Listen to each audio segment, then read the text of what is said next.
going on, everybody, and welcome back to another episode of JaAR. JaAR, for those of you that may be new, stands for Joe and Amy Review. This is our weekly show where we review the Magic stories. And this week we are here with the continuation of our review of the Kamigawa Neon Dynasty main stories with episode 3, An Unexpected Alliance by Akemi Dawn Bowman.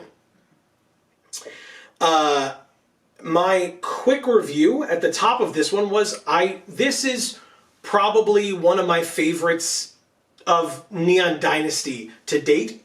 I think that I appreciated the introductions that were given and the way that they were given. It's not without fault, but I don't know. I think I enjoyed it the most of the Neon Dynasty stories that we've read so far. Full stories. I liked the saga stories a lot just for what they were, but of the full stories, I think this is my favorite so far. Really? Yeah. I have to disagree. Okay. I thought it was okay. Okay. But, it's definitely not my favorite. Do you offhand remember which one is, or I don't want to put you on the spot? You can just say no. Yeah.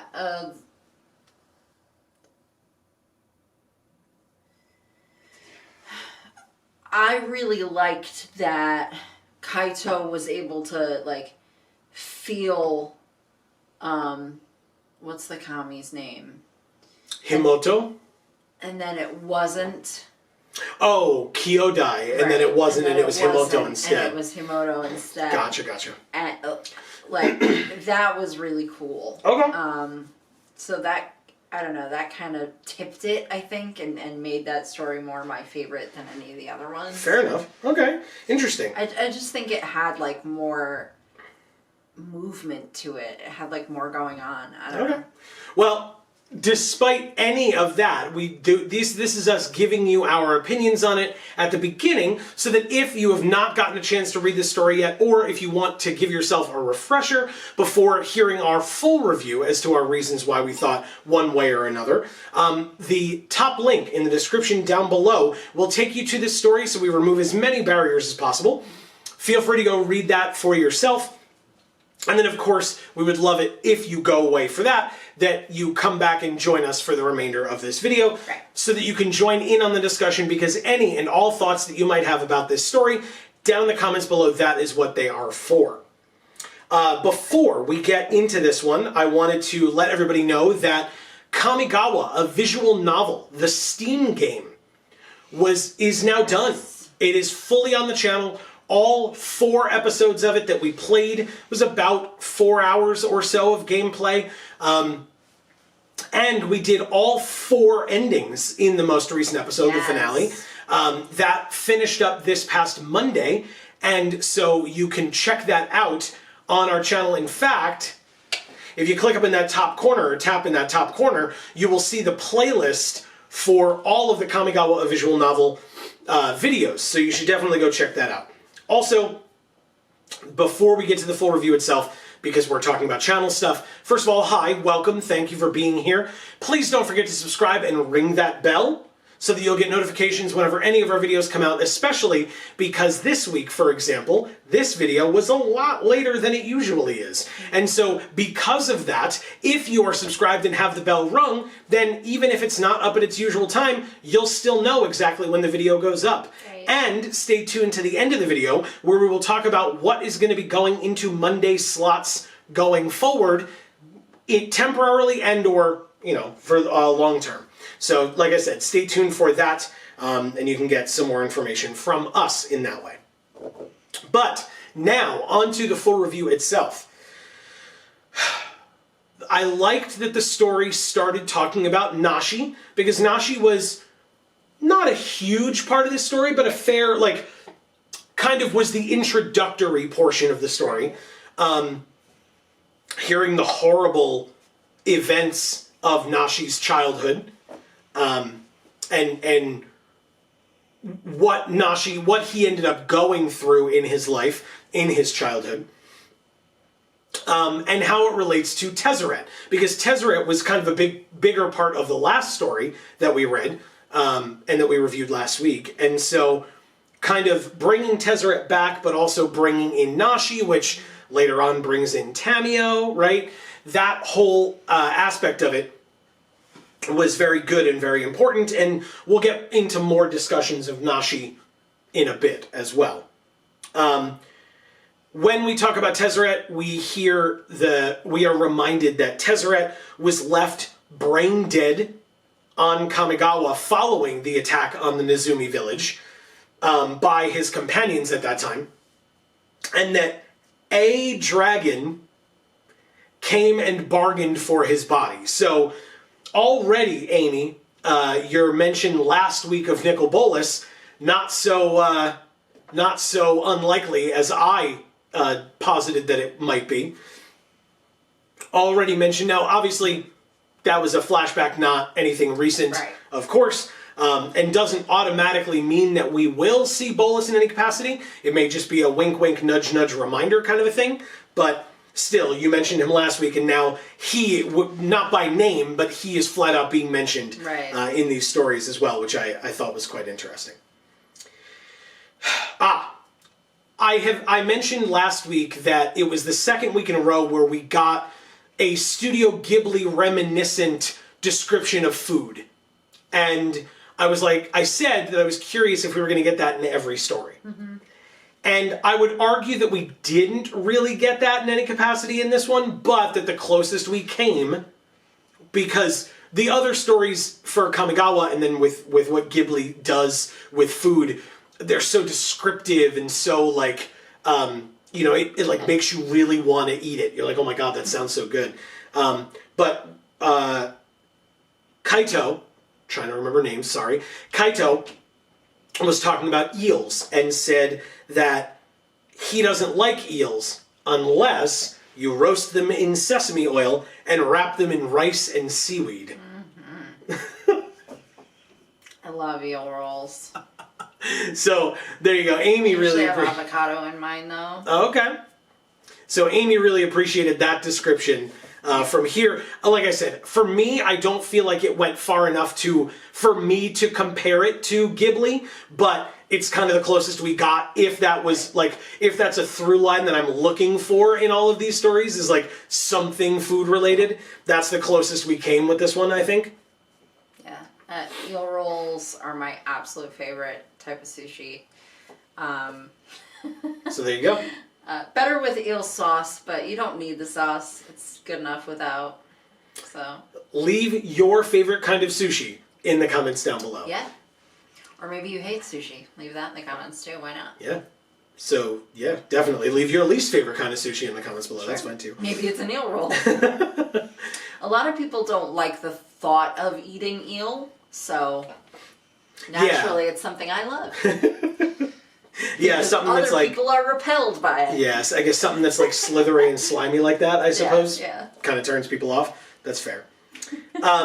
I also appreciated one more, if we're talking about through lines, right? We talked in the last story about how there was a fair bit of discussion of stealth and information gathering, and how, to me, that makes perfect sense for a ninja set, or a set that highlights ninjas. And there was a bit of that this time, not as much as the last story, but a fair bit in this one as well, which I appreciated, so I wanted to call that out. When Kaito is going through the Nezumi village, there was a fair bit of that, which I liked. Then we get to Tamiyo. So let's talk a bit about Tamiyo. For folks who are unaware, we have reviewed stories with Tamiyo in them, and I don't just mean War of the Spark, because let me say, Tamiyo existed in War of the Spark. We know this. Technically. She was there. If she had 2 sentences of dialogue in the entire book, it would have been a lot. So please be aware that when I talk about, what I'm going to be talking about is her last appearance, which was in Eldritch Moon. And so, no, I'm not stupid. I remember that she was in War of the Spark, but it kind of doesn't count. Right, it had a lot less relevance. So, be aware of that when I mention her in any capacity, or at least when I mention her time on Eldritch Moon. Till now, yes, I'm aware that War of the Spark exists. We've done many videos on War of the Spark. You can go check those out, but... I don't recommend them.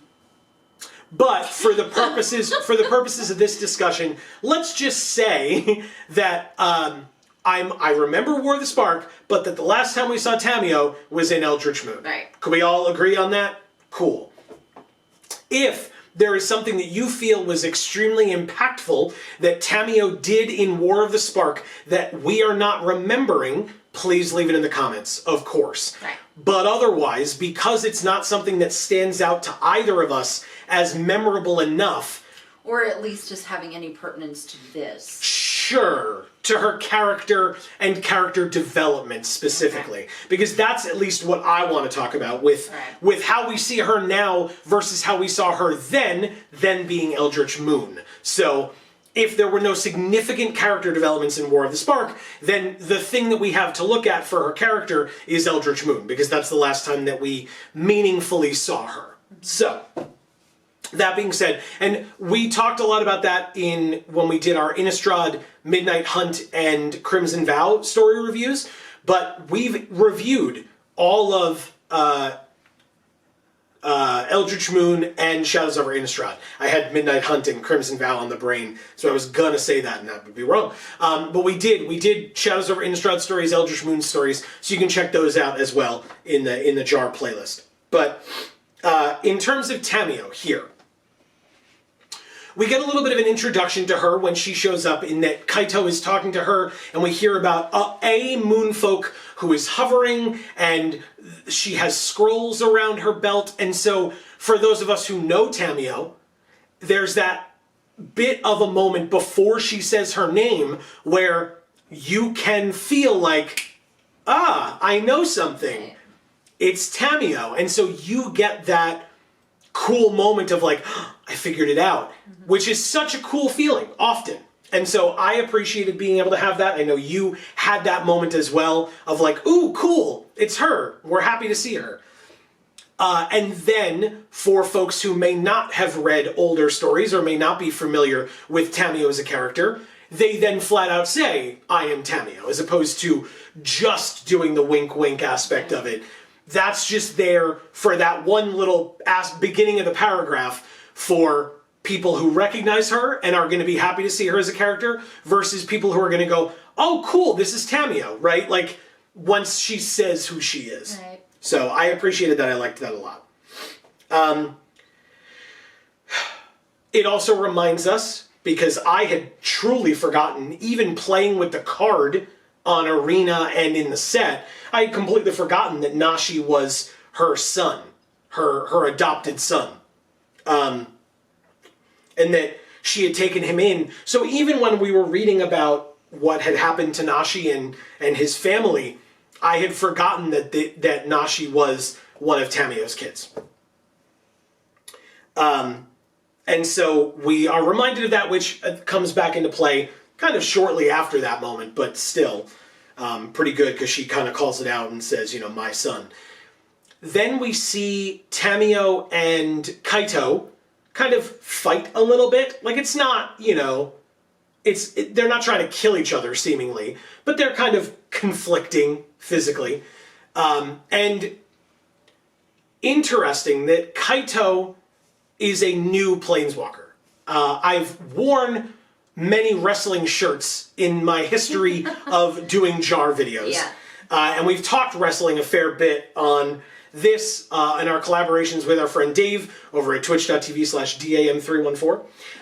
And so, you know, we enjoy wrestling, me much more so than Amy, but Amy also spending some time and enjoying wrestling as well. I have very specific things that I like and very specific people that I like. Yes. And so I like to have you kind of watch it, and then when you come across those things, show them to me. That's fair. But I prefer not to, like, be that ingrained in it myself. Fair. But one thing that this reminded me of was the fight with Kaito and Tamio. So interesting, because this is Tamio's introduction into the Kamigawa Neon Dynasty stories. We have not seen her at all yet. And yet with Kaito, we've seen Kaito in episode 1, episode 2, Kaito Origin Story 1 and 2. So we've seen Kaito in 4 stories in the way that we read them, 4 consecutive stories so far. And so Kaito's kind of old hat at this point, right? We get Kaito, we understand him as a character, we understand his abilities, his fighting prowess, if you will. And And possibly also his shortcomings. Yeah, fair. Very fair. You know, that a lot of females in these stories like to point out. Yeah, good point. And yet we have not had an introduction to Tamiyo yet, despite the fact that us older readers know Tamiyo and her abilities from her time on Innistrad and even prior, when we've seen her in sets before Shadows over Innistrad and Eldritch Moon. Yeah, we're old. We go way back. We've been around, what can we say? And so, with that being said, the reason I mention wrestling is because when you bring in a new character in wrestling, even if it's a character that was, I guess, a performer playing a new role, shall we say, what you typically do, it's not a gimmick. Yes, thank you. It's not a bright line rule necessarily, but if you're trying to make that person look good, you bring out a seasoned veteran to face off against them, and then either let them win in a big surprise or lose, but by putting up a damn good fight so that you make that new person look strong by the fact that they've been able to beat a seasoned vet that everybody knows and loves already. And so, interesting that the roles would be a bit reversed here, so to speak, but Tamiyo being the new character to the Kamigawa Neon Dynasty stories, and yet, even though Kaito is the newer planeswalker of the two, Tamiyo gets to get the upper hand on Kaito here, almost entirely. Kaito has that one good move where he's able to like steal her scroll, but that's kind of all he's got. And then that, then they end up kind of anime style team up with the enemy that you end up fighting or whatever. But that they were able to use that trope here to like have Kaito, who we now understand at this point, face off against Tamiyo, whom we have not seen yet in these stories, and get to see how Tamiyo is able to kind of break him down and take him on. So, I appreciated that. I thought it was cool. Let's talk about Tamiyo, because we know, I guess spoilers, if you're not aware of how this story is going to end, not this story, but the main stories is going to end. We know from the cards that there's the story spotlight common, at least I think it's common, Tamiyo's completion. It's either common or an uncommon. But Tamiyo's going to become, completed through presumably contact with Jin Gataxias. And something that I've talked about... Jin Gataxias. Something that I'm going to always say it. You should. It's very funny. Something that I've talked about many times with these stories or in the lead up to these moments, and we'll get there when it actually occurs. And this is me, possibly me alone, I do not like that the character that they chose to be completed is one of the 3 planeswalkers that we know about that have kids. And that possibly the planeswalker that we know about who has the youngest kids, at least I think, right? I mean, Teferi's daughter is much older. He does have a granddaughter though, right? Or no? I don't remember. I know there's that art, but yeah. I'm not sure. Maybe that could be a flashback to when she was younger. I don't know how they decided to do that, because that was from the Secret Lair Black is Magic, I think. So it could be him remembering when she was a child, or it could be a grandchild. I don't recall hearing that he has a grandchild, but I could have also just not be remembering. Yeah, I think my brain just went there because she was a baby, but it makes sense if it's a flashback too. Right. We have Angrath, who we already had Angrath being away from his family for 7 years or whatever it was when he was trapped on Ixalan, which means his girls, I think they're both daughters, grew up while he was gone, and he got to see them at the end of those stories. But again, that means that they might be a fair bit older. And then we have Tamiyo's kids. And like I said, it just kind of bothers me. I understand the concept from movies, from television, etc., media in general, that doing anything that hurts a child, right? Whether it's an actual physical act against a child and you're harming them physically, there's emotionally harming a child, which I guess converting their parent into some abomination counts as that, or anything in that capacity, right? That is a great way to paint a character as evil, right? Like if you need a character to be evil, make them do something crappy against kids. Right. Right? That's a great way to do that. I hate it. And I don't mean like I hate when any character does anything against kids. Right. I understand that there's a need for that at times. This, for whatever reason, this bothered me a lot. Right. And we haven't even gotten to that story yet. Maybe when we get to the story, it will be better than I think. Maybe it'll be worse than I think. But just knowing that that card exists and that it's a story spotlight moment and that it's coming, every one of these scenes where Tamio is here, her kids are here, and she has arguably a cute moment with her kids. It bothers me so much because to me, that cute moment with her kids is being used to say, oh, something's coming. Something's on the horizon. Something bad's going to happen. Enjoy these cute moments while you can, Tamio, because they're going to be gone. Right. And it feels a little bit forced and cheap. But so I guess I wanted to put that forth blatantly. This bothers me. And I don't know if it's justified. Because like I said, I'm aware that that trope exists, that concept exists. Do something to kids, you're an evil bastard. Like, that's a great way to have that be the stamp that is put on to that organization or that individual or whatever. So, if that's what they're trying to do, I guess mission accomplished. right.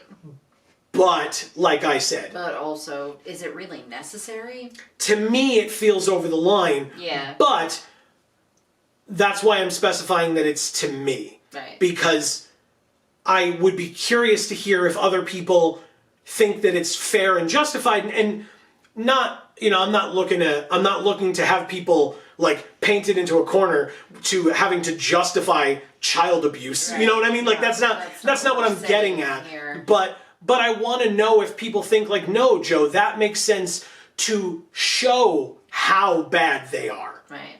And that I could get. But like I said, for whatever reason, this one messes me up.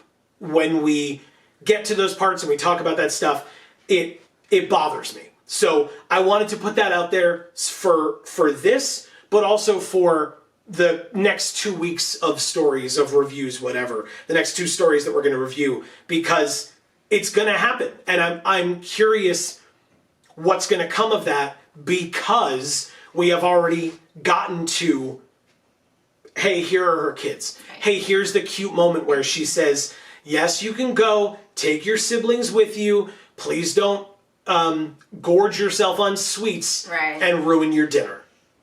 That's super cute. It's adorable. And yet, there's that looming cloud over all of our heads for people who have seen the set and know that Tamio's completion's in that set. So, I don't know. I would love people's thoughts on that. If that's something that you feel comfortable writing your opinions on, because it bothers me. It sounds like you agree. I do. I do think it's over the line. Because I don't feel it's entirely necessary to go that way. Okay. It's Jin Gataxias. Like, I think people have an understanding of the fact that he's the villain in this, and that and that what he's doing is bad because he's turning people into robots, basically. I would say though, I guess I'm arguing against my own point by kind of putting a counter to what you're saying, but it has been a damn long time since we've seen the Phyrexians. Yeah. So you know how bad, well, you know to a degree how bad the Phyrexians are, but the Phyrexians killed a lot of characters back in the day, right? characters that were long established. I mean, I don't know. I think that era of Magic in general was a lot bloodier, so to speak, at least in terms of like the death of characters, than present day Magic is. That makes sense. But especially because back then, Planeswalkers were not cards. I mean, they were, like, legendary creatures were on cards. Yeah. But Planeswalkers weren't, and were like, the Planeswalkers were like the center of the sets, you know? Or weren't the center of the sets back then, but they are now. So, like, killing off all of your Planeswalkers and then, I guess, attempting to introduce new ones consistently is probably not the best business model if you're trying to sell faces on boxes, you know, or on pack arts or whatever. So, I guess, I get it, you know, but still. Okay, now I'll let you talk for a bit because I've talked a lot. Why don't we talk about Tamiyo talking to Kaito when Nashi walks in the room? Do you want me to give a bit of an introduction, or do you want to just go with it? Because I'm not sure I know what you're talking about. Okay, so Kaito shows up to talk to Nashi to try to get more information about Tezzeret. Okay. But Tamiyo kind of intercepting Kaito and saying, I know why you're here, please don't talk to my son. And here's why. And I wrote down a quote, but the basic structure of it is, hey, you know, don't talk to my kid about that terrible thing that happened to him as a child. Okay. But the quote is, from Tamiyo, most of what I know was kept a secret from him to protect his heart. He and his being Nashi, by the way. I do not wish to remind him of a darkness he has tried so hard to escape. Yeah. I had you write this one down because it's interesting. I think there's a lot of facets to this. Because first she's saying that there are certain things that he does not know. And then she says, and saying, so I'm not going to tell him that. And I don't want anyone else to either. And then she's saying, I don't want to remind him of something he does know, basically. And has tried hard to forget or whatever, yes. Because it's a memory is something you know. Yeah. So, those are two separate things, right? So, when someone's a child, a lot of times adults will hide things from them because they feel they don't understand or they don't know how to explain it to them, or they just want them to be able to keep their innocence. Yeah. It would be too much for them or whatever. Right. And a lot of times kids know to a certain degree what's going on despite not being told. Because kids are a lot less delicate than adults like to think they are.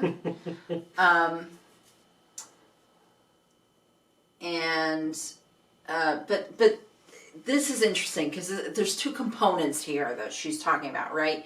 She's talking about the stuff he doesn't know and the stuff he does know. So not telling him this half, right?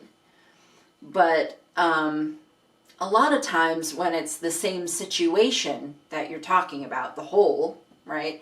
And there's these two halves of that one whole, a lot of what they don't know might inform better a lot of what they do know. So in that situation, I'd like to think that a good parent would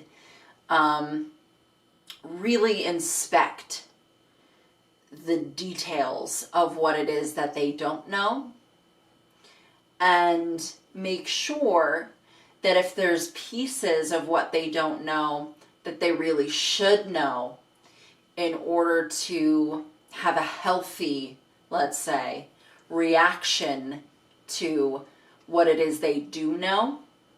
I'd like to think that a good parent would be able to identify those pieces and make sure that those pieces get told to the child so that they can, like I said, have a more healthy response to the half of the whole that they do know. And obviously that's going to be super nuanced depending on the situation, the people involved, and all myriad of other things, right? So that's why I'm being super general when I'm talking about this, because you can't get more detailed until you place that into whatever situation is going on. Right. What I will say too is that when it comes to the half they do know, I understand not wanting to bring it up yourself as a parent, because you don't want to put them on the spot and spring that upon them and create a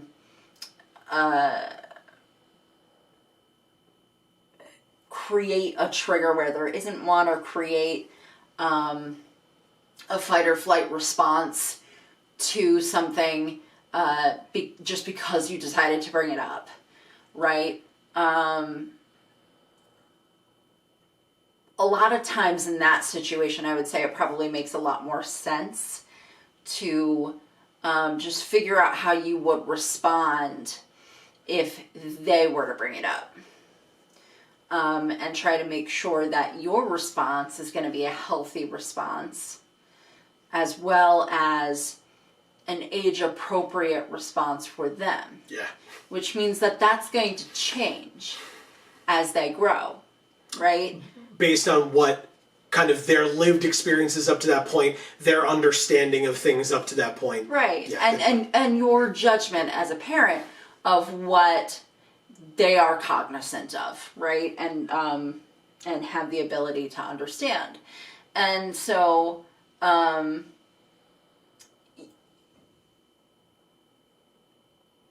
it's important that that piece be something that they can communicate with you. You don't want to make them feel like they can't talk to you about it, because then they're going to either find other people to talk to about it, which may or may not be safe, right? May or may not be well informed, right? They might be getting completely the wrong information from speaking to this other random person about it. And the third thing, because it's really kind of both of those, I would think. And then the third thing would be that it hurts their relationship with you, because it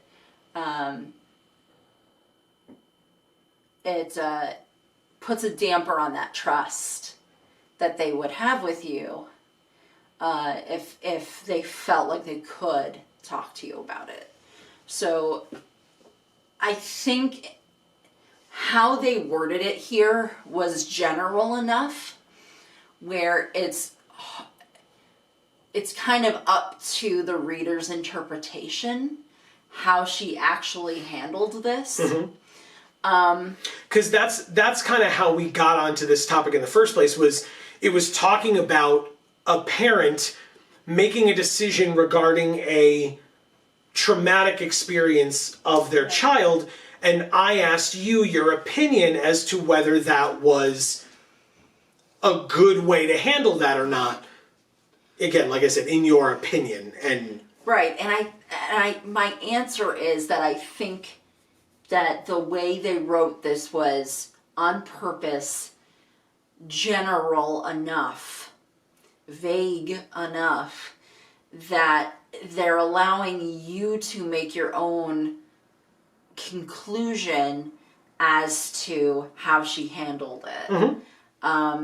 Because you could think of it in different ways. You could say, oh, she's saying she's hiding all this stuff from him, and that can't be good, right? Or, oh, she's saying that the aspects that really hurt him, she's just not bringing it up to him. But she's still sitting there ready to answer questions and actually have a conversation when he comes over and starts asking about it. Right. You know, different people are going to interpret those words in those two opposite ways, and probably ways in between, right? Yeah. So I think they did that on purpose because they didn't want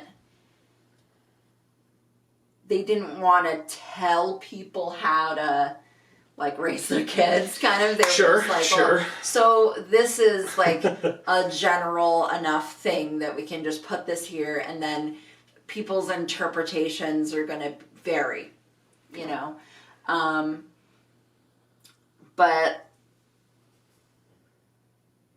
when it comes to trauma, there's kind of certain things that are more correct and things that are less correct. And so like deciding to hide a bunch of stuff from your kid and make it so that the stuff that they do know is not stuff that they can talk to you about because you've specifically said, I don't want to talk about it. Right. You know, or you've given them a very strong feeling without it, you know, explicitly saying the words. Mm-hmm. That can breed a lot of negative things, a lot of distrust, a lot of coping mechanisms for them that might not be healthy. A lot of, I mean, shame on their part for if and when they ever do think about it. Right. Because then they think, I'm wrong for doing this, even though that's not true. They just, they just know that they can't talk to you about it. Yeah. So you've said, I can't handle when you talk about this thing. And what they hear is, you know, anytime I think about this, I am wrong. Yeah. Right? Because it's something that upsets this person, and so it's bad, just flat bad. Right. And so there's this sort of spectrum of what is going to make sense to do in those types of situations, and, you know, what is not going to make sense, right? Yeah. So let's thank you for that, obviously. Let's talk a bit more about Tamio, and let's talk about Tamio's characterization, if we can. Okay. You were good on that point. Yeah, I mean, I don't want to cut you off, but there's really only like one more thing I would say to that, which is something I've said in a bunch of these videos, and a bunch of different JaAR videos is what I mean. Yeah. Which is just, again, that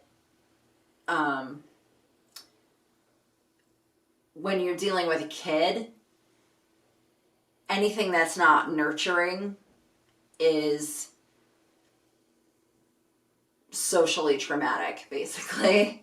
So if your response to them bringing up something is a very negative response, and there's no nurturing to kind of correspond with it, you know, you didn't get really upset about it and then say, oh, I'm sorry, I didn't mean to get upset about that, it's just hard for me. Right.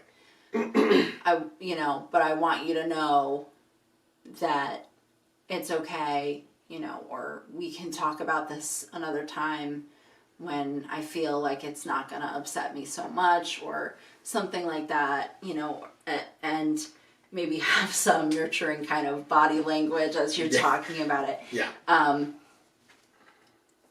That will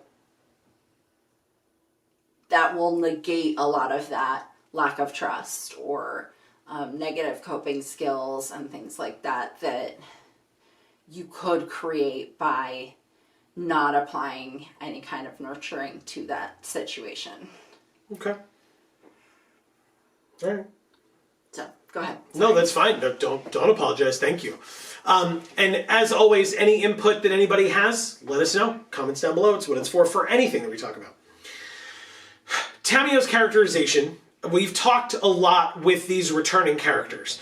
We talked a fair bit, and I say we, it was mostly Amy, because you kind of keyed into this a lot better than I did, I think. Okay. So you talked about this a fair bit with Nissa and Nahiri when we were back to Zendikar, in Zendikar Rising. Okay. You talked a fair bit about Sorin in at least Crimson Vow, if not Midnight Hunt as well. And now here we are with Tamiyo, and now I want to step in and talk a bit about Tamiyo. We can obviously both do it, but this was something that I keyed in on in this story. I talked about Liliana, too, with this topic, if I know what you're talking about. Yeah. Well, I just mean characterization. Proper characterization and improper characterization for these characters that have existed and are now being taken over by new authors. And a new story team heading up new authors. I appreciated the explanation that was given as to why Tamiyo was getting involved in this conflict. Because the last time we saw Tamiyo on Eldritch Moon, please remember my discussion about War of the Spark, the last time we saw Tamiyo on Eldritch Moon, she was very much hands-off. Right? There's these things going on, but I'm just going to be observing that. I'm just here to research and study and observe. And then she was forced to get involved by your girl Emrakul, whether she wanted to or not. But what a queen. But she got involved because of that. Yeah. But here, she's getting involved. Why? Because it's her home plane. Because her family is here. Because her children are here. Right. I appreciated that explanation because you didn't need it. Right? If you're assuming that most people don't know Tamiyo very well, then you don't need it. Tamiyo in Eldritch Moon was very clear about wanting to not get involved and why. And so this explanation, it may have been brief, but I think it covered all the points of why she was choosing to get involved here, whereas she usually does not. I thought was great. I really appreciated it. But let's talk about negative characterization. She speaks entirely differently than she used to. Now, I will say that I didn't notice it until you brought it up, and then I was like, oh, yeah, damn. Now, the way that Tamiyo was written in Eldritch Moon, I will say, at times was difficult to get through. Because her vocabulary was so extreme. It was so verbose. It was so kind of elitist and snobby almost. Except I got the feeling that she was doing it not to show off her knowledge or degree of knowledge, but just because that's how she talks. And so if that's how she talks, then from Eldritch Moon until now, she would not have lost that entirely and just started talking like everybody else does. Right. That's not something that would have just petered out for her. She would have still been doing that. And I was even saying, maybe, my opinion as to why it changed is because either one, it was not something that was keyed in on at all by the story team and the author if they read her past time on Eldritch Moon, or it was specifically chosen that they not do it because either they didn't see any merit in it or they didn't feel like they could keep it going long enough to make it an essential aspect of her character. Yeah. And so instead just scrapped it and had her just talking conversationally and, just as Kaito does, just as anybody else does. It might have been a character choice, too, if what they're trying to accomplish here is really show how much she cares about her family, which is why she's stepping in. And she's trying to protect them from these traumas that they've experienced. She's trying to, have these, little moments with her kids. maybe it makes more sense to them to have her seem much more on their level and much more loving than a snobby vocabulary would make her seem. See, and that's interesting, because I felt a bit the opposite, because I thought that, and I'm not Tamio, but I thought for myself that if that's how I spoke, that I wouldn't want to, I don't want to say dumb it down, because that's not what I mean, but try to be more generic, if you will, in my speech towards my children. You said be more on their level, because it instead, she could kind of instill on them, like, hey, mommy talks like this. If you don't understand something that I've said, ask me about it and I can teach you. And so she could turn it into a bit of a teaching moment as well. That I don't necessarily feel as strongly about, but it was something that I thought of that, because even when she's talking to just Kaito, she's not using those $5 words or whatever, you want to call it. Yeah, I'm not saying that she talks to her kids a different way than she talks to everybody else.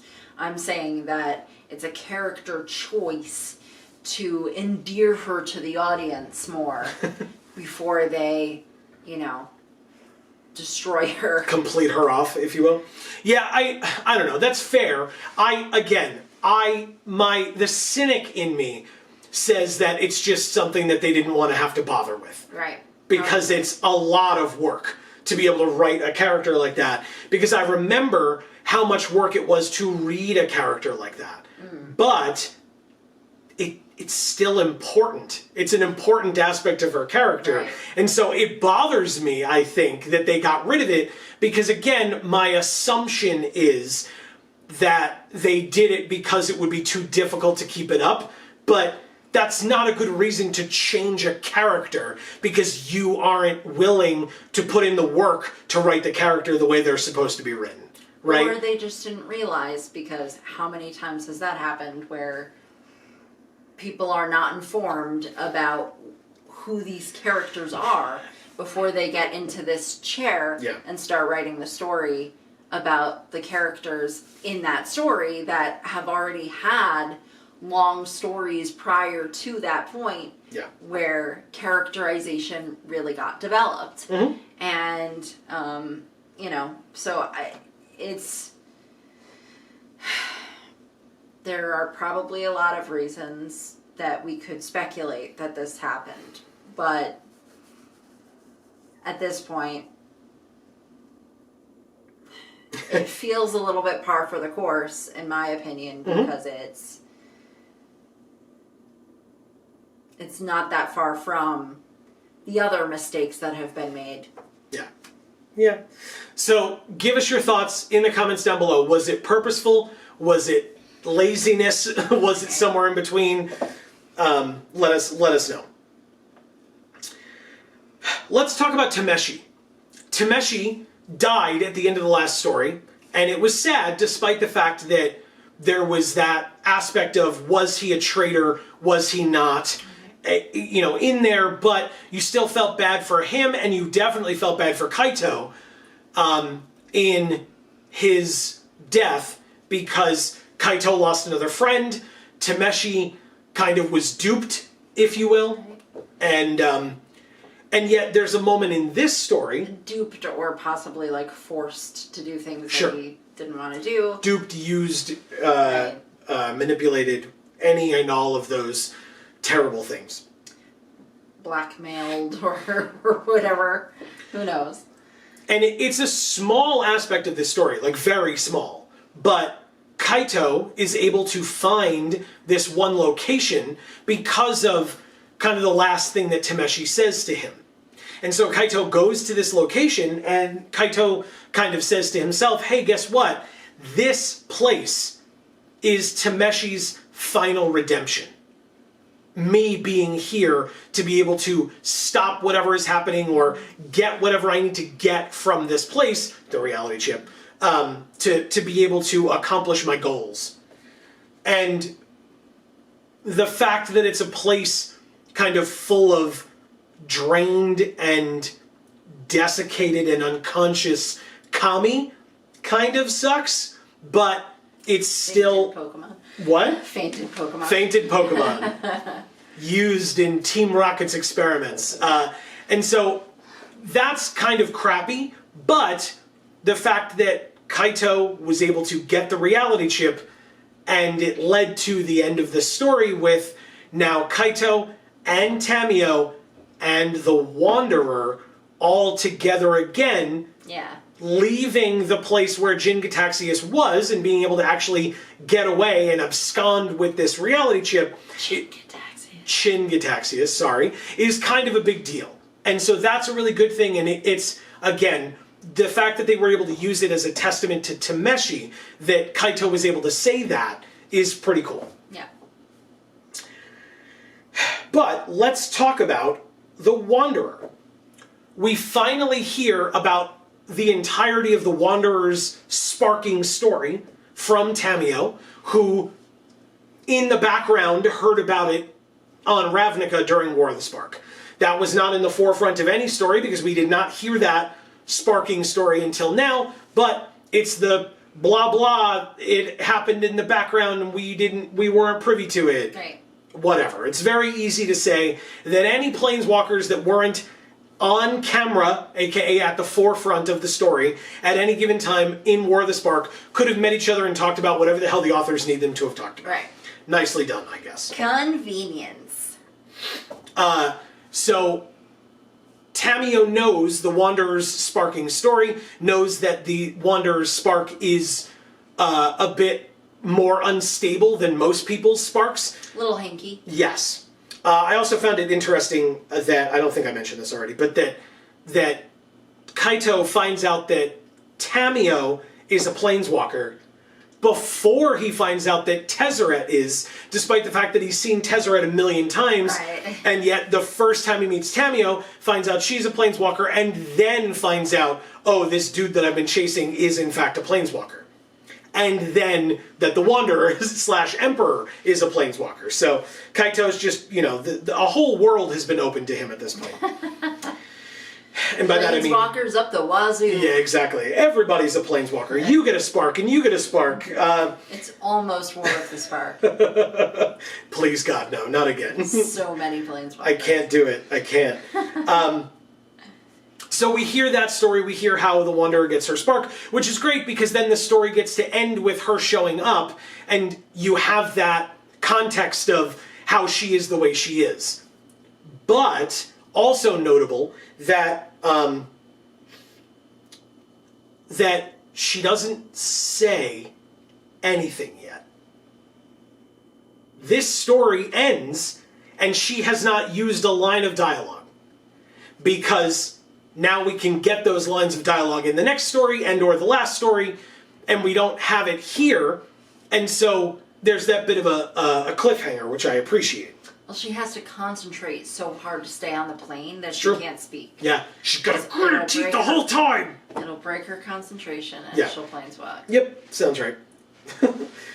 So she takes a deep breath when she sees Kaito and just disappears. It's like, every time. She's so elusive. Yes. I did appreciate that introduction of her, though. I thought they did a really good job with her showing up, slicing the mech in half. It kind of splits apart and falls to the ground, and she's just standing there behind it. She has that moment where she lifts her head. Kaito sees her, recognizes her. She looks happy. She walks towards him, and yet still doesn't say a word. Yeah. She doesn't have to. There's no need. It's still a very cool and powerful moment. And then Tamio, the third wheel... Of those action-y, slow-motion scenes where there's no sound. Yes.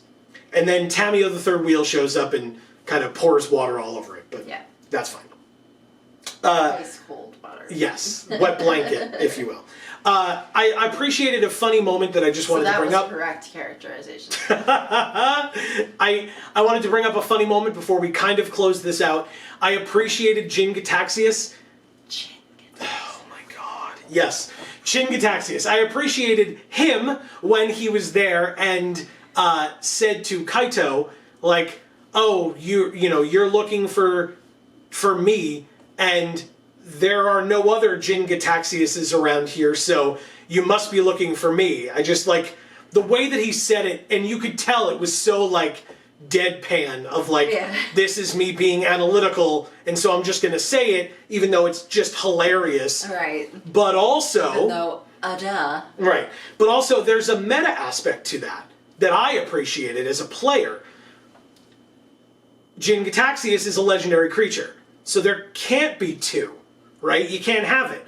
Except that there is that card in this set that is the Mirror Gallery aspect card that says the legend rule doesn't apply. So you could have two Jin Gitaxiases. So, what a surprise. So anyway, that's what I thought of when I heard that line. It's like, that's really funny, but also, it's also a thing that's real and could happen. This story ends on a cliffhanger. It makes you want to read the next one, which... We'll have two Jin Gitaxiases. Chin Gitaxiases. Is a great segue that will not be interrupted, so that I can remind you, as I said, wait until the end of the video, right? So we are here. The next story will be reviewed, time permitting. We're going to do our best. Will be reviewed, or that review will be coming out on Monday. Not Wednesday, Joe. Monday. This is a big announcement. Pay attention. Monday, because I mentioned Kamigawa, a visual novel, ended. Yes. We're done. And we could just stop the Friday videos of the openings and move them back to Mondays. But the Streets of New Capenna story, as we have learned, is now going to start coming out at the end of the month. And so because Wizards does not understand the concept of letting people absorb your stories anymore, and you have to release them a day, we are going to have to double up on these stories because apparently they're not worth a week of your time. No. They need to be only absorbed in a day, and then on to the next thing, and then the next thing needs to be released, and more and more and more. Okay, sure, fine. If and when we get to a point where we have reviewed everything that is to be reviewed and we're just sitting around doing nothing, I'll say I told you so. But for now, we're going to have to double up on these until we're done with them. Yeah. Because we still have 2 more of these stories and then 5 more side stories to go. Yeah, we'll end up being way too far behind if we just keep doing it the same way we were. Yeah. And, you know, people want these videos to come out in somewhat of a timely fashion. Yeah, and by some people, Amy means maybe some of you, but definitely the 2 of us. Right. So, definitely. Yeah, so we're going to have to do it this way whether we want to or not, because spoilers, we don't want to do it this way, but we want to make sure that it gets delivered to you in a timely manner. You don't want me to be reviewing Kamigawa Neon Dynasty halfway through Streets of New Capenna being out. It just doesn't make sense. Yeah. So... we're going to try to have these out twice a week. We will do our best. So hopefully the next story or the next JaAR will be up this Monday. Definitely stay tuned. Definitely subscribe and ring the bell. We're hoping to have it out noon Eastern as we always do. But like I said, no promises. We will do our best. So definitely stay tuned here to Geek for All for more JaAR.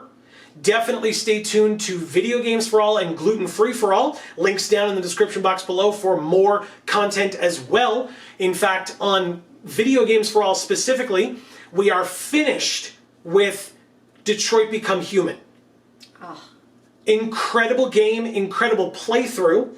So I don't even have anything to say about it. You should go check it out. Our discussion episode will be out on Sunday, this coming Sunday, so stay tuned for that. But all the gameplay episodes are out. You can check out the playlist. It is on that channel, so definitely go check it out. At the end of this video, there will be a link where you can click to subscribe, or you can just check the links in the description. That's where you can go to there as well. And we are coming to the end this Tuesday of Pokemon Silver. So definitely stay tuned for that as well. It's a long time coming, over a year's worth of Pokemon Silver.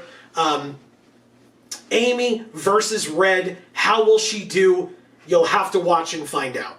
So that'll be definitely an interesting one that you will not want to miss, because it is incredible. Yeah. That's for sure. So definitely stay tuned for that. Hey, we're live every Monday and Friday right here on this channel, 8 to 10 p.m. Eastern Time.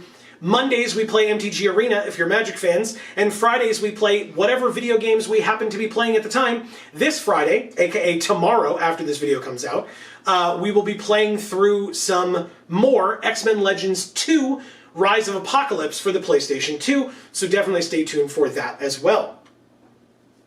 Hey, us sitting here and being able to discuss with all of you and ask your opinions on characterization of planeswalkers that we haven't really seen for like over 5 years, and or asking you what you think of their parenting style is an awesome way for you to join us as we show off our hashtag Vorthos Pride. Because how else are you going to show off your Vorthos Pride than by questioning fictional characters' parenting decisions? Hey, thank you all so very much for watching. We really hope that you enjoyed any and all thoughts that you might have on anything that we talked about in this week's episode. We want to hear from you in the comments down below. That's what it's for. Keep the conversation going. Thank you so much for being here.